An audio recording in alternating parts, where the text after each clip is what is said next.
Moran and Matak Autonomous Councils kilikalong Moran pen Matak akhei atum an chotsi vote pilongji pusi Assam Cabinet along kachirai.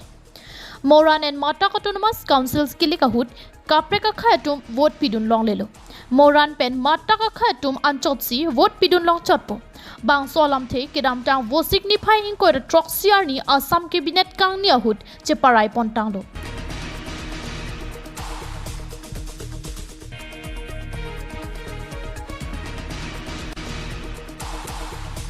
Assam Cabinet kang ni ahut Chief Minister Himanta Biswa Sarma kachipahem phu ponalong.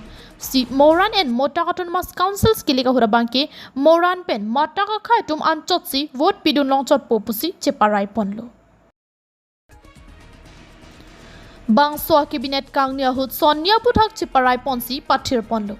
Bangso ahut Moran Autonomous Council Amendment Ordinance 2025 lapen the Matak Autonomous Council Amendment Ordinance 2025 amending the original acts of 2020 la Sonia puthaka bangke Assam Cabinet along cherai ponsi pathir pontanglo. Moran and Matak Autonomous Council sangkang kido anabangke Moran lapen Matak akhei atum aphan anchotsi panong pondo pusi state sarkar pen klardak pachini ponlo.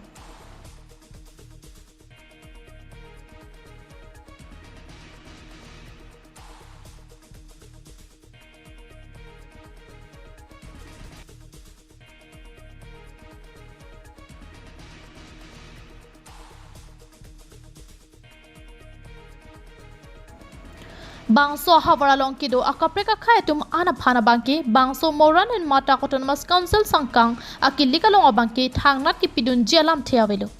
Bangso Autonomous Council along donamat inghoi thom keba bangke General Council member lapen inghoi pho bangke ki jongtang akhei atum soar lo phansi panong pondo. Bangso sai kedeng pona bangke Moran pen Matak akhei atum council angkang kaching thurdun thekji lapen ki chan ki jardun thekji aphansi Assam Cabinet ahin pen sai deng pondo.